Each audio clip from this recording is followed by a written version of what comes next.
quand on est rentré de congé la dernière fois, on est venu voir un petit peu le travail des plaquistes qui était censé avoir quasiment terminé. Et en fait, on a eu la mauvaise surprise de constater que les consignes n'avaient pas été du tout passées correctement par la personne qui était censée nous gérer les travaux. On avait demandé de mettre 10 cm d'isolant, donc avec la plaque il devait y avoir 12 cm. Finalement, en arrivant, on s'est aperçu qu'il n'y avait pas du tout 10 cm avec la plaque, il n'y avait que 8. Du coup les plaquistes ils ont foiré, ils nous ont mis le mauvais isolant, donc avec une largeur de 6. Et c'est de l'isolant de cloison, isolant phonique. Alors que l'isolant phonique on avait dit qu'on voulait pas, on voulait rendre doublé pour l'aspect thermique. Et du coup ils nous ont mis ça, avec ça alors que c'est pas forcément ce qui était prévu. Je vous montre le type d'isolant qui était prévu. Donc là, c'est un produit qui fait 100 mm d'épaisseur. Donc nous, on voulait pas plus parce qu'on voulait pas perdre trop d'espace dans le studio, mais sachant que c'est des produits qui mettent aussi sur le neuf. Ce type de produit-là, c'est ce qu'on va avoir aussi sur notre construction, sachant qu'on est sur une RE 2020, donc la nouvelle norme thermique. Et donc là, peu importe la marque, là c'est ISOVER, mais ça peut être Knauf ou peu importe. C'est le modèle où il y a souvent 32 mentionné ou GR32. Et donc là, on va voir dans le détail, en dessous, on est sur un R. Le R, c'est la résistance thermique, c'est un coefficient qui nous permet de mesurer l'isolation.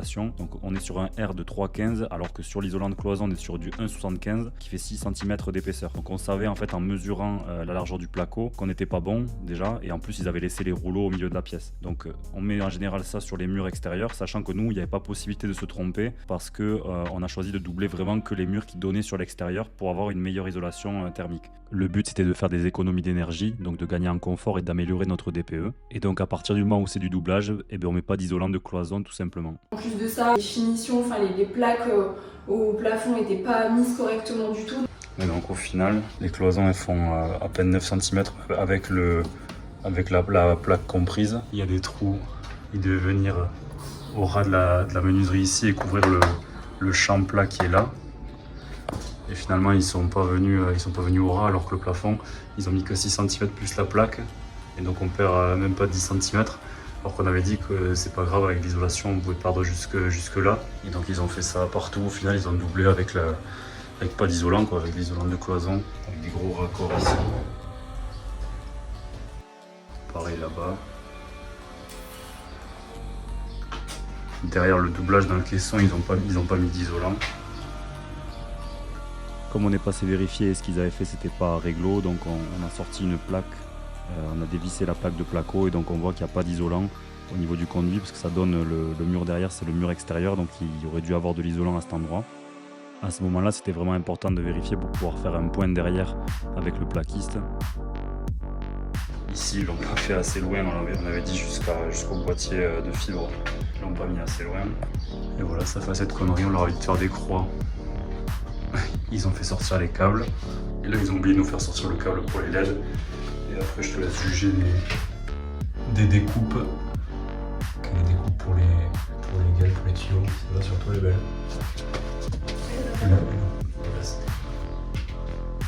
Plus d'espace.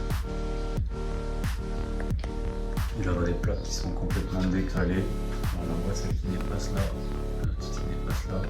Des trous, des taches de café, bon ça c'est pas très grave. Les montagnes qui sont pas assez larges pour l'isolant quoi. C'est l'isolant de cloison, donc ils ont mis, il y a même pas 9 cm. On va des écarts pas possibles. Et là c'est aussi trop bien, la coupe masterclass.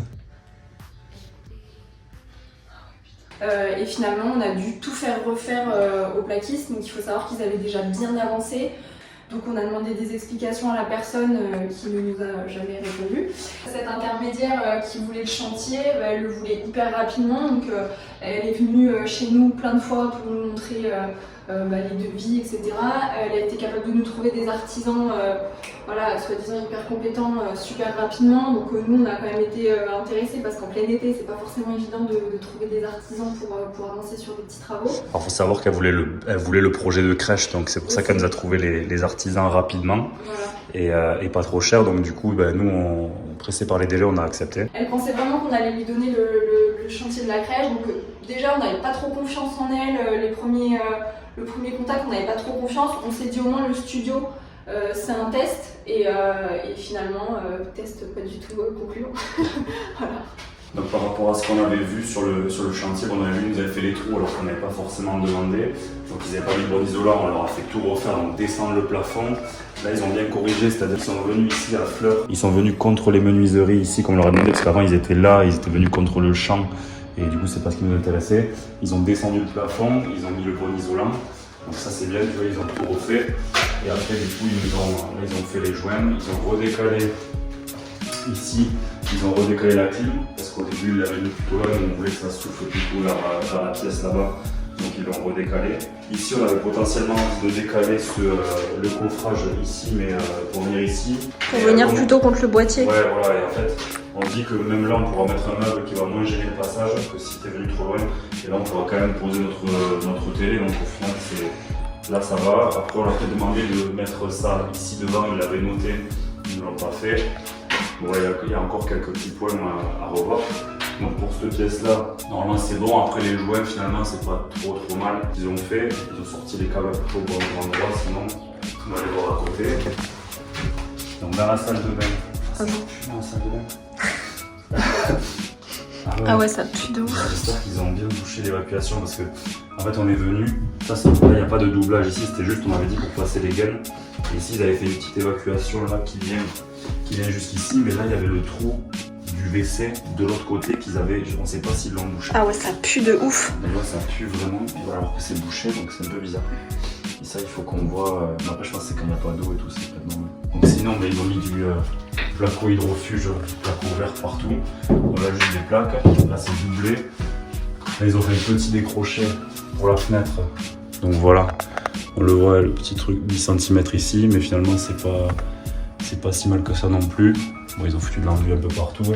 Classique. Ils n'ont pas travaillé super propre non plus, mais bon, vu la première phase, on va pas se plaindre. Très exigeant.